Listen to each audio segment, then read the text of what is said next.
Salut à tous et merci de nous retrouver sur Afrique Média pour cette nouvelle édition d'Info Afrique. À quoi sert l'école? C'est le thème débattu lors d'une conférence à Abidjan. Nous sommes donc du côté de la Côte d'Ivoire. C'est aussi le titre de l'ouvrage du professeur Paul Awoli qui veut ainsi promouvoir l'écriture et la lecture car selon lui, l'alphabétisation est un défi important à relever. À quoi sert l'école? La question était au centre d'une conférence animée par le professeur Awoli Paul. Selon lui, l'école demeure le temple du savoir et de la recherche de la connaissance. C'est un cri de cœur. C'est un cri de cœur parce que c'est pas normal qu'un enfant aille à l'école et qu'il revienne déscolarisé, chômeur et parfois fou. Il faut absolument que nous sachions pourquoi. Et c'est ce pourquoi que j'ai trouvé. C'est simple. Nous tous, nous naissons analphabètes. Et ça s'appelle un handicap intellectuel. Les principaux concernés adhèrent pleinement à cette initiative qui vise à les sensibiliser sur l'importance de l'école. L'école sert à avoir de bonnes notes, à avancer dans les études et partir loin dans ce qu'on va faire. J'ai su que les personnes qui ne savent ni lire ni écrire sont appelées analphabètes. J'ai aussi su que la lecture et l'écriture sont des bases essentielles. Il ne doit pas bavarder en classe, il doit écouter le professeur pour que quand je serai grand, comme j'ai écouté le conseil du professeur, je vais appliquer ça dans ma vie. Inculquer les valeurs aux enfants et comprendre le mécanisme de la vie active, les principes fondamentaux de la réussite scolaire. On reste à Abidjan, toujours en Côte d'Ivoire, pour parler des travaux de réhabilitation. Plusieurs infrastructures font l'objet de rénovation dans le district, à l'instar du rond-point de la gendarmerie d'Abobo. En effet, l'ouvrage était quasi impraticable, surtout en saison de pluie. Un ouf de soulagement pour les populations. Le rond-point de la gendarmerie d'Abobo en chantier. De gros trous de plus d'1 mètre de profondeur. Des bétons de tout genre superposés sur le bitume. L'on se souvient encore il y a de cela 3 mois de cet endroit. Il suffisait d'une petite pluie pour qu'il y ressemble à un port, d'où l'appellation port d'Abobo. Ce qui causait beaucoup de désagréments aux usagers qui se réjouissent aujourd'hui du début des travaux. Ces bons travaux, ils sont là faits actuellement. Parce que ici, là, vraiment, s'il pleut, là, on ne peut pas passer. Les bétons, même là, c'est pas la peine. C'est bien, même quand il pleut comme ça, vraiment, on souffre même. Il y a beaucoup d'eau, bon, on n'arrive même pas à bien rouler, en tout cas, ça nous fatigue beaucoup. Un sentiment partagé par les piétons et les motocyclistes. L'eau qui était ici, quand il pleuvait, l'eau nous empêchait de traverser parce que tout ici était inondé par l'eau. On ne pouvait même pas marcher. Souvent, arrivé à certaines heures, il n'y a même pas de route tellement il y a embouteillage. Donc, par rapport au travail, là, ça va permettre que il y aura des passages à chaque moment. Si l'on s'accorde à dire que la route précède le développement, ici, dans la commune la plus peuplée du district d'Abidjan, les populations y croient fermement. Elles souhaitent donc voir terminer dans les délais les plus raisonnables les travaux d'aménagement du rond-point de la gendarmerie d'Abobo. Et comme dans presque toutes les villes d'Afrique, le district d'Abidjan en Côte d'Ivoire souffre des affiches anarchiques, édifices privés, arbres, poteaux électriques, rien n'est épargné. C'est un dossier de la télévision ivoirienne. La façade d'un centre commercial dans la commune de Cocody. Sur le revêtement en carreau, des affiches collées pêle-mêle. Comment Prince, promoteur immobilier et ingénieur génie civil, le conçoit mal. Ce que je vois, c'est vraiment de la saleté. Vous voyez, sur des carreaux, on y met des affiches qui n'ont rien à voir, qui cachent la beauté de ces revêtements que vous voyez. Autre lieu, même décor. Les entrées de la cité administrative au plateau, centre des affaires de la capitale économique ivoirienne Abidjan. Au vrai, c'est toute la capitale qui se trouve badigeonnée par le phénomène. Une promenade dans les rues pour le constater. On affiche tout et partout. Et c'est le mobilier urbain qui sert de support. En tout cas, c'est pas joli. Désormais, n'affichez pas ça sur les portes là comme ça. En tout cas, ça rend pas la ville jolie, hein. Ça, c'est pas propre. Ils viennent de faire la peinture il n'y a pas longtemps. Bon, en fait, les affiches, ça gâte au moins, vous voyez là. Ça gâte au moins le côté là. Donc, ça enlève un peu la peinture, c'est pas trop joli. Les panneaux de signalisation ne sont pas épargnés. Un danger pour la sécurité routière. Ça prouve beaucoup de choses. En temps normal, un panneau de signalisation, on n'a pas le droit de coller les choses dessus. Moi, ce que je préfère que les gens évitent de coller les choses sur les panneaux de signalisation. Mais qui sont les auteurs de cette pratique? Ceux qui collent les affiches là, c'est certaines entreprises personnelles comme des écoles, des hauts centres, des centres de formation, des praticiens, plusieurs. Un peu de tout le monde. L'affichage est un moyen efficace d'informer la population. Mais le constat à Abidjan, il se fait quasiment aujourd'hui au mépris des règles en la matière et de l'esthétique. N'importe qui peut poser n'importe quelle affiche à n'importe quel endroit, quand il le veut, sans rien payer à l'État et sans être inquiété. Il faut que les autorités songent à faire quelque chose. Vraiment. Il y a des panneaux publicitaires qui sont là pour faire ça. Le maire peut faire quelque chose. Il peut chercher des gens qui soient là, pour surveiller. Le temps que ceux-là vont venir afficher, il peut dire non de ne pas faire. Ceux qui envoient les gens coller ces affiches-là, ils doivent en tout cas prendre conscience du fait que ce qu'ils font là, ça dénature un peu la nature et ça salit sincèrement le coin. Donc prochainement, j'invite tout un chacun à pouvoir aménager un tout petit espace afin de pouvoir coller ces affiches. Dégradation de la beauté de la ville, pollution de l'environnement, autant de conséquences d'une pratique qui reste à qualifier et qui sans doute jette le discrédit sur le métier de l'affichage. 2 bateaux de pêche à raisonner en Guinée-Conakry par la préfecture maritime. Ces 2 bateaux pirates ont été appréhendés en flagrant délit de pêche dans des zones interdites, d'où le paiement d'une amende allant de 50 à 100 € et la saisie de la cargaison de poissons. 2 bateaux, un cargo et un chalutier sont immobilisés au quai du port autonome de Conakry depuis le 17 novembre dernier. Ils appartiennent à une société de pêche locale. On leur reproche de pêcher dans des lieux non autorisés. La préfecture maritime lance une poursuite contre ces bateaux. Ces bateaux, dans un premier temps, ils sont 2. Il y a eu un qui a pêché en zone interdite et l'autre qui a eu, bien sûr, il avait un papier l'autorisant à transborder, qui a reçu une cargaison qu'il ne fallait pas. Bien sûr, il l'a reçu, mais la destination du produit n'était pas indiquée. Donc cela sous-tend que, regardez un exemple banal, si on donne un faux permis à un chauffeur qui conduit, s'il est pris, c'est le chauffeur qui est coupable. Donc c'est pourquoi l'autre bateau qui sera aussi sous peu débarqué. 11 tonnes de poissons sont débarquées et vendues à la population dans un premier temps. Et 250 tonnes seraient débarquées pour être vendues à la population et 50 000 € en guise de sanction infligées à ces 2 bateaux dans un second temps. La quantité qui est là, qui est consommable chez nous, vous avez vu, vous verrez les images, c'est des petits poissons qu'on va consommer chez nous, mais il y a des espèces qu'on peut récupérer et c'est ce qu'on va débarquer dans la population. Il faut rappeler qu'en sous peu de temps, c'est la 10e opération d'arraisonnement de bateaux par la préfecture maritime depuis l'installation des appareils de contrôle en mer l'année dernière. Voilà donc amende allant de 50 à 1 000 € comme vous l'avez suivi pour tout bateau pirate. Campagne de sensibilisation et d'évaluation des impacts autour des bassins versants guinéens à Boké en Guinée-Conakry. Initiative des membres de la coordination nationale pour la gestion des ressources en eau. Ils étaient donc sur le terrain et selon leurs conclusions, l'exploitation minière pourrait être une menace pour l'avenir de ces bassins. La coordination nationale de la gestion intégrée des ressources en eau arrive à Boké après Pita. Objectif, discuter avec les responsables locaux, vulgariser le code de l'eau guinéen et évaluer les différents usages exercés dans les bassins versants de la Tingilinta et du Kogon. Le constat est aujourd'hui alarmant. Ça veut dire qu'il y a une dégradation au niveau de ces ressources, que ce soit du Kogon et du Tingilinta. Donc à ce niveau, nous avons essayé de venir au niveau de ces ressources avec l'ensemble des acteurs. On constate des installations anarchiques, on constate l'impact négatif des entreprises minières. Alors c'est une des occasions pour moi d'informer, de vulgariser le code de l'eau. Malheureusement, par sa méconnaissance, les gens se comportent n'importe comment par rapport à l'utilisation de l'eau.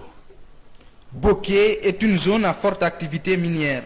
Une bonne partie des sociétés évoluant dans la localité ainsi que les villes environnantes s'approvisionnent dans les eaux du Kogon et de la Tingilinta. Au fil des années, certains affluents de ces bassins sont menacés de disparition. Nous sommes maintenant à Bundouane présentement. Vous voyez l'envasement. Ça, c'est tous les matériaux qui ont quitté l'exploitation. C'est sur ça que nous sommes comme ça là. Ce cours d'eau a fait l'objet d'une noyade une année ici, en 2003. Il y a quelqu'un qui est décédé ici. C'est dit que le cours d'eau était tellement grand. C'est pendant la traversée, il a été emporté par les eaux. Mais on peut parler de noyade ici. Là, on n'a même pas 0,50 cm de profondeur. Depuis cette année, depuis que ce code est sorti, aucune quantité d'eau n'est payée. Et vous venez d'apprendre tout de suite, ils exploitent, la CBG exploite près de 4500 mètres cubes d'eau jour ici à Sangaredi. Et nous avons compris que tout salarié n'est payé au collège. Les collectivités ne bénéficient de rien, sauf certaines par exemple à Sangaredi. La Guinée compte 23 bassins, 14 sont transfrontaliers. Une synergie d'action entre les usagers de ces bassins s'impose pour réduire de façon durable les menaces qui pèsent sur l'avenir de ces bassins. Les élus locaux et cadres guinéens à l'école de la bonne gouvernance est une initiative du projet d'appui au développement social durable. À cet effet, une trentaine de participants ont composé des élus locaux, membres de la société civile ou représentants du gouvernement étaient donc présents. Ceci pour une lutte efficace contre la pauvreté. À l'image de certaines préfectures du pays, Mandiana est ciblé par le projet d'appui au développement social durable PDSD. La formation des élus et cadres au niveau déconcentré en bonne gouvernance est au centre des préoccupations. Pendant 8 jours, les participants améliorent leurs capacités en planification locale, mobilisation des ressources et en montage des micro-projets communautaires. Le projet tient fort à cette thématique, d'autant plus qu'il constitue un élément important de la stratégie autochtone de développement de notre pays. Mais pour ce qui est du PDSD, la bonne gouvernance, la décentralisation va avec un accompagnement. L'accompagnement, c'est la création aussi des conditions minimales pour la population, en facilitant l'accès aux services socio-économiques de base. Il s'agit pour ces élus, représentants de l'administration, membres de la société civile de Mandiana, de cerner l'impact de la décentralisation en vue d'une bonne gestion et financière pour soutenir leur collectivité. Chers participants, en suivant cette formation, vous serez suffisamment outillés pour soutenir la politique de développement à la base, initiée par le gouvernement du professeur Alpha Condé, afin de sortir les populations de la pauvreté. Les formateurs que nous allons écouter soient persuadés que nous les écouterons avec intérêt, avec beaucoup d'intérêt, puisque nous connaissons déjà à partir de la première phase du PDSD quelle est l'importance de ces formations. À Mandiana, le PDSD soutient aussi la scolarisation des jeunes élèves en procédant à la remise des outils informatiques au lycée. La construction d'une chambre froide pour la conservation des produits halieutiques est attendue. Urgence pour les urgences au Sénégal, ils sont nombreux. Les cas d'urgence médicale ou chirurgicale, le constat est que les urgences ne vont pas aussi vite que ça, ou alors elles sont simplement inexistantes, faute de matériel adapté. Conséquence, on perd les malades que l'on pourrait sauver. En tout cas, c'est une chronique de la télévision sénégalaise. De la lenteur ou de la promptitude d'une intervention médicale dépendent en grande partie les chances de survie d'un malade ou de sa perte définitive. La gestion préhospitalière et hospitalière des cas d'urgence, chaotique sous nos cieux, mérite que l'on s'y attarde. En parler est même devenu en soi une extrême urgence. Les malades ont beaucoup de difficultés en urgence. Toutes les structures hospitalières aujourd'hui ont eu comme vraiment directive de s'occuper maintenant des services d'accueil et des services d'urgence. Dans de très nombreuses zones rurales, si on a une charrette pour évacuer une parturiente, ou un malade, c'est qu'on est chanceux. Mais cette veine pourrait bien vous quitter si après des kilomètres épouvantables, par piste tourmentée, vous vous entendiez dire avec une désinvolture révoltante, on n'a pas de place, allez donc voir ailleurs. Pendant que l'on perd du temps précieux, l'ange rebuté, lui, n'en perd pas du tout pour s'emparer d'une âme offerte sur une civière. La plupart des ambulances sont dépourvues du minimum d'équipement, mal entretenues, sans gyrophare ni sirène parfois. Elles peuvent tomber en panne sèche ou se faire prendre dans les filets, de circulation ou, faute de civisme, on réchigne à céder le passage aux véhicules prioritaires.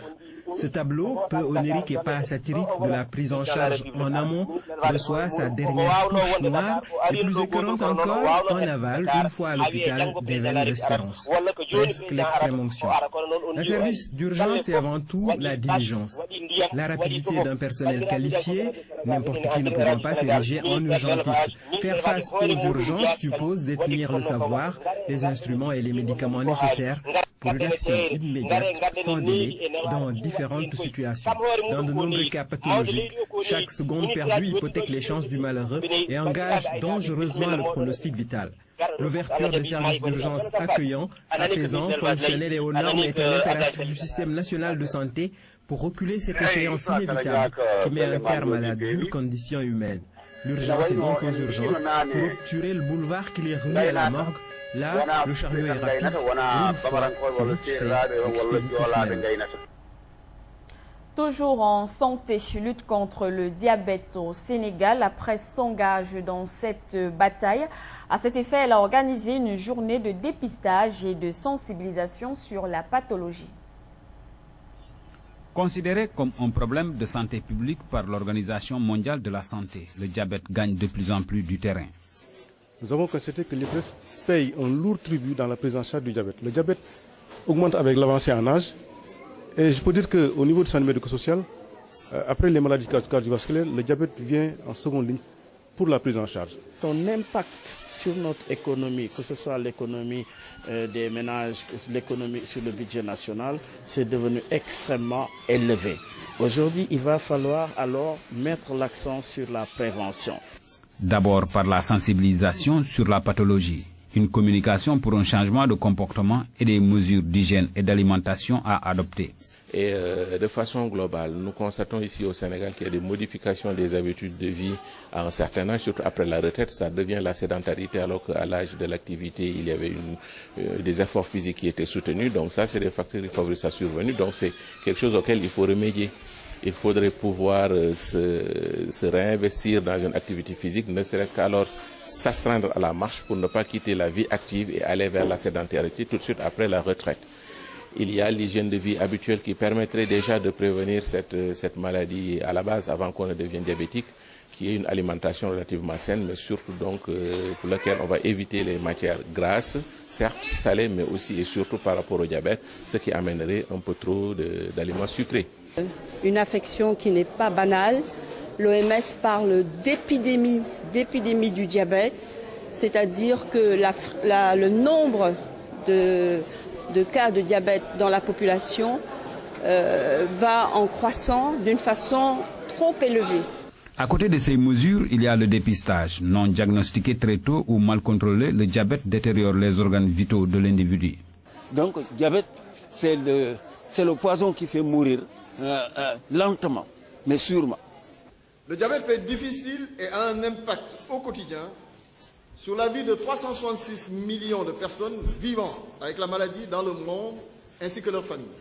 Au total, quelques 304 personnes ont été dépistées. 163 sont des diabétiques connus et 141 personnes non connues. Une action d'anticipation pour mieux prévenir, mais surtout pour une efficacité dans la prise en charge médicale. L'Union nationale des paysans algériens fête son 39e anniversaire, une cérémonie qui a été organisée à l'occasion, cérémonie à laquelle a pris part le Premier ministre du pays. Il a aussi affirmé que le gouvernement soutenait les agriculteurs dans leurs actions. Après avoir enregistré des progrès en matière de production agricole, l'Algérie devrait se tourner à présent vers l'exportation. C'est ce qu'a affirmé Abdelmalek Sellel au cours de la cérémonie de célébration du 39e anniversaire de la création de l'Union nationale des paysans algériens. Pour le Premier ministre, il faut désormais satisfaire les besoins nationaux et exporter les produits de qualité, tout en encourageant l'investissement. La production agricole est devenue aujourd'hui une réalité. Nous couvrons environ 70% des besoins nationaux. Nous avons les capacités de couvrir encore plus la demande. L'État va consacrer toutes ses forces à cet effet dans le cadre de l'application des directives du président de la République qui m'a chargé personnellement de vous transmettre ses meilleures salutations à l'occasion du 39e anniversaire de la création de l'Union nationale des paysans algériens. Comme vous le savez, le président porte une affection particulière aux Fellah et s'est toujours préoccupé de leur situation. Il n'y a pas plus cher que la terre.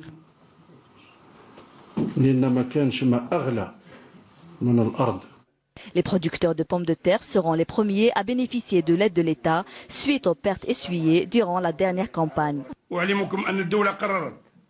Je tiens à vous affirmer que l'État a décidé de vous aider pour dépasser cette étape où la pomme de terre connaît une baisse sensible des prix. Une prime de 5 dinars le kilogramme sera ainsi accordée aux producteurs ayant vendu leurs produits en dessous des 20 dinars de kilogramme. Cette mesure est déjà entrée en vigueur. Les agriculteurs éligibles à ce soutien seront recensés par le secteur au niveau des différentes wilayas. Même le prix minimum garanti pour les producteurs, 20 dinars le kilogramme, sera porté dès l'année prochaine à 23 dinars. Rappelons l'importance qu'occupe le secteur agricole dans l'économie nationale. Le Premier ministre a souligné que l'État allait déployer tous les moyens nécessaires pour soutenir encore l'agriculture algérienne qui devrait, avec l'industrie, porter à la hausse les revenus hors hydrocarbures. Selon le chef de l'exécutif, le gouvernement a pris également des mesures pour encourager la formation dans le secteur agricole, annonçant l'ouverture prochaine d'instituts de formation agricole à Mascara et Eloued qui seront destinés à l'initiation des jeunes à l'agriculture.